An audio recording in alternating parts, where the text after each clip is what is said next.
இந்த மாதிரி பிரச்சனைகள் வரும்போது புரிஞ்சுக்கணும், திஸ் இஸ் அன் ஆக்சிடென்ட். இது நல்லபடியாக சால்வ் ஆகணும்னா உட்காந்து பேசணும். அதெல்லாம் முடியாது மேடம். நீங்கள் அவங்களோட வாழறதா இல்லை? இல்லை மேடம், நான் வாழ்ந்தேன்னா 2 விஷயம் கம்பல்சரி நடக்கும். இவரு என் கூட வாழலனா நான் தற்கொலை பண்ணிப்பேன். இதுக்கு காரணம் அப்படியெல்லாம் சரிங்க மேடம், கலை செல்வம் தான் என் வாழ்க்கைக்கு பொறுப்பு. நான் ஒரு பொட்ட குழந்தை வச்சிருக்கேன் மேடம். இந்த ஒரு குழந்தை மறுபடியும் பொட்ட குழந்தைன்னா அந்த பொண்ணோட வாழ்க்கையை கெடுத்துங்க. நீங்க இப்படி பிளாக்மெயில் பண்ணதுனால அவங்கள தான் மாட்ட போறது இல்ல. ஆனா இது சொல்யூஷன் கிடையாது. இதுக்கு ஒரு அண்டர்ஸ்டாண்டிங் இல்லாம இவங்க என்ன பிளாக்மெயில் பண்ணுவாங்க. என்னன்னா, நான் தற்கொலை பண்ணி உன் பேரை எழுதி வச்சுன்னு சாவேன். ஒரு நாள் நைட்டு எங்க அக்காவுக்கு கால் பண்ணி எனக்கு இந்த கதையெல்லாம் கேட்க வேண்டாம். சரிங்களா? I don't want to listen to this.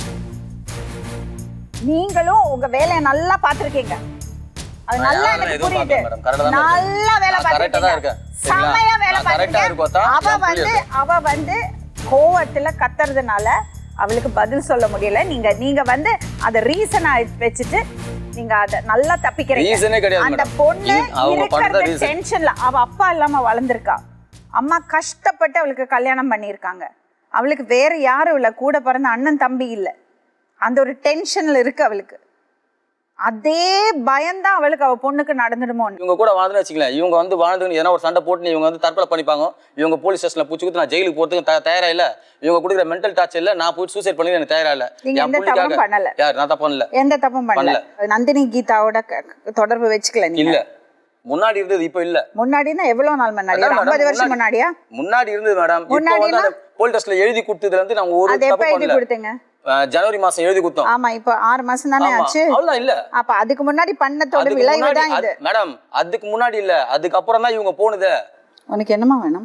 எனக்கு எங்க வீட்டுக்காரர் வேணும். என் பொண்ணுக்கு அப்பா வேணும். எல்லாம் வீட்டுக்காரர் வர மாட்டாரு இப்படி எல்லாம் பேச. எனக்கு மேடம் என்னோட பொண்ணு சொல்றேன் மேடம். எனக்கு அவங்க தேவை இல்ல, நான் டைவர்ஸ் கொடுக்க போறேன். என் குழந்தை மட்டும் எனக்கு போதும். மத்தபடி வேற யாரும் எனக்கு தேவை கிடையாது. பிரச்சனை வந்ததோ இவரை நானும் பிரித்துக்கு காரணமா ஆனமோ அவங்க எனக்கு பதில் சொல்லி ஆகணும். அவங்க வீட்டுக்காரே எனக்கு பதில் சொல்லணும். அவங்க எங்க 2 பேரையும் பிரிச்சு வச்சுட்டு இப்போ அவங்க வீட்டுக்கார கூட ஜாலியா போறாங்க, ஜாலியா வராங்க.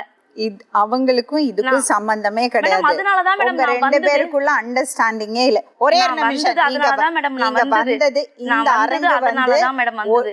உங்களுக்கு என்னோட வாழ்க்கை பிரச்சனையில தான் நான் வந்தது. இருங்க.